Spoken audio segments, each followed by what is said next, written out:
Bismillahirrahmanirrahim. Assalamualaikum warahmatullahi wabarakatuh. Video pada hari ini, insya Allah saya Nur Syakira binti Mu'in dengan nomor metrik E1798666 akan menerangkan serba sedikit mengenai ulasan kitab bagi subjek kajian teks dakwah dan kepemimpinan. Jadi serba sedikit mengenai kitab yang diulas bertajuk kitab Amar Ma'ruf Nahi Munkar. Jadi kitab Amar Ma'ruf Nahi Munkar ini adalah cetakan edisi pertama yang dituliskan oleh Syekh Muhammad Hamid Al-Faqih yang kemudiannya diterbitkan melalui Darul Kitab Bir Lubnan pada tahun 1956. Jadi serba sedikit mengenai latar belakang kitab ini. Kitab ini mengulas mengenai message dari orang soleh terdahulu, yaitu message daripada Syekh Al-Islam Ahmad bin Abdul Halim bin Ibnu Taimiyah. Jadi menurut Syekh Muhammad Hamid Al-Faqih, dalam kitab ini beliau sangat menyarankan alim ulama untuk membaca, memahami, dan juga menghayati apa yang ada dalam kitab ini, karena dalam kitab ini menyebutkan tentang perkara-perkara yang berkaitan dengan amar ma'ruf nahi munkar. Dan penghayatan amar ma'ruf nahi munkar yang jitu adalah asas terbaik bagi setiap muslim ke jalan yang benar. Dan Islam sangat menuntut umatnya untuk melaksanakan amar ma'ruf nahi munkar dalam kehidupan, karena salah satu keistimewaan Islam ini adalah kewajiban menyuruh kepada kebaikan dan mencegah kepada kemungkaran. Oke, jadi kita pergi kepada pengenalan amar ma'ruf nahi munkar. Amar ma'ruf nahi munkar ini adalah bermaksud memerintahkan atau menyuruh kepada kebaikan, manakala nahi munkar ialah mencegah atau menahan kemungkaran. Jadi firman Allah dalam surah Al-Imran ayat 104 yang bermaksud, dan hendaklah di antara kamu segolongan manusia menyeru kepada kebajikan dan menyuruh berbuat yang ma'ruf dan mencegah dari munkar, dan mereka itulah orang-orang yang beruntung. Jadi banyak dalil yang menyebutkan tentang amar ma'ruf nahi munkar ini, dan dalam surah Al-Imran ayat 104 ini adalah salah satunya. Oke, jadi untuk video ini sebenarnya tertumpu kepada ulasan kandungan subtopik 7 yang saya ulas, dan seterusnya mengaitkannya dengan isu semasa, yaitu isu keruntuhan akhlak dalam kalangan remaja masa kini. Oke, jadi terlebih dahulu kandungan subtopik 7 dalam kitab Amar Ma'ruf Nahi Munkar ini mengulas tentang dua kumpulan orang yang membuat kesilapan besar terhadap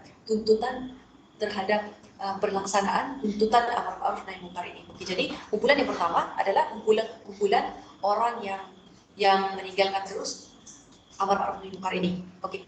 Lepas itu yang kumpulan yang kedua pula adalah kumpulan yang menyuruh dan melarang baik dengan lisan ataupun dengan tangannya secara mutlak, tanpa ilmu pengetahuan, tidak sabar, dan juga tidak bertimbang rasa.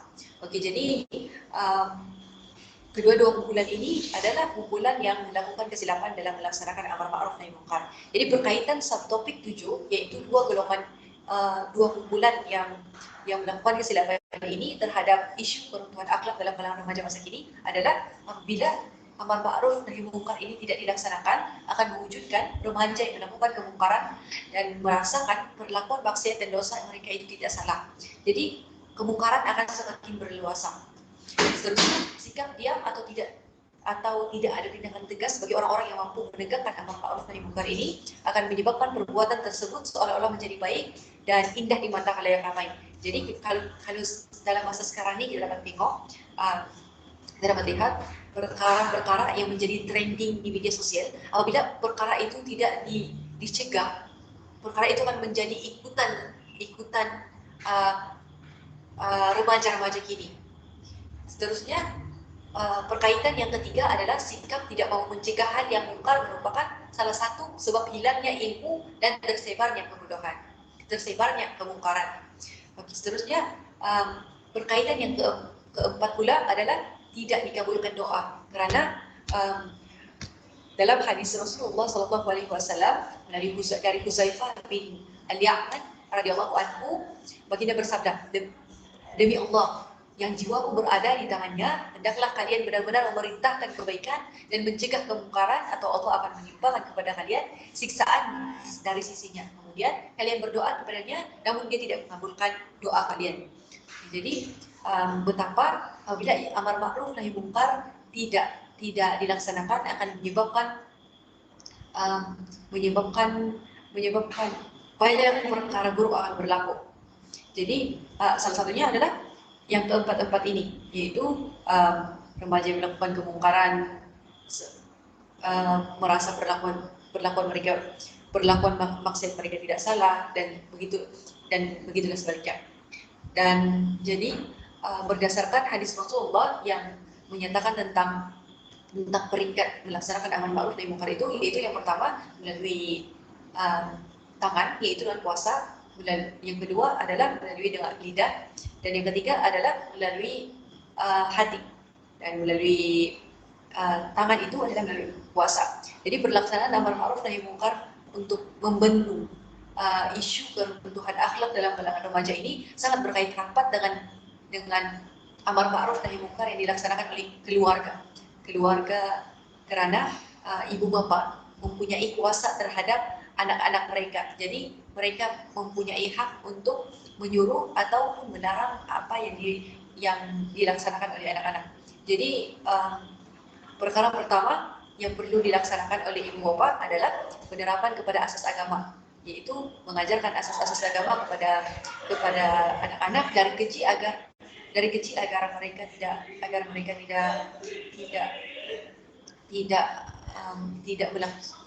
agar mereka terus melaksanakan ajaran agama sehingga mereka besar. Seterusnya, kesadaran terhadap kepentingan nilai pendidikan, di mana nilai pendidikan ini sangat penting, karena apabila nilai pendidikan dalam diri anak-anak di sekolah ataupun di rumah dititik beratkan, mereka jarang sekali mereka akan individu yang mempunyai nilai pendidikan yang tinggi ini terjebak dengan perkara-perkara yang boleh menyebabkan runtuhnya akhlak. Seterusnya, memantau pergaulan anak-anak, di mana pada masa ini pergaulan sangat perlu dititik beratkan, karena pergaulan dengan orang-orang yang pergaulan tidak sehat dengan rekan-rekan yang tidak bermoral boleh menyebabkan runtuhnya akhlak. Yang seterusnya, yang terakhir adalah bimbingan penggunaan teknologi, di mana teknologi masa kini menyajikan banyak perkara-perkara yang boleh merosakkan akal, boleh merosakkan akhlak. Jadi ibu bapak perlulah memantau penggunaan teknologi ini agar anak-anak tidak menyalahgunakan. Dan sebenarnya, jadi kesimpulannya, peranan untuk melaksanakan amar ma'ruf nahi munkar ini bukan dalam menangani isu keruntuhan akhlak dalam kalangan remaja masa kini, bukan sahaja terletak pada bahu ibu bapak, tetapi juga terletak kepada masyarakat dan juga orang di sekeliling. Masing-masing perlu sentiasa mengamalkan amar ma'ruf nahi munkar itu agar dapat menjadikan kehidupan ini lebih aman. Karena apabila masing-masing mengamalkan amar ma'ruf nahi munkar, perkara munkar yang lebih besar dapat dicegah. Jadi insyaallah sekian sahaja daripada saya. Sekian dan terima kasih.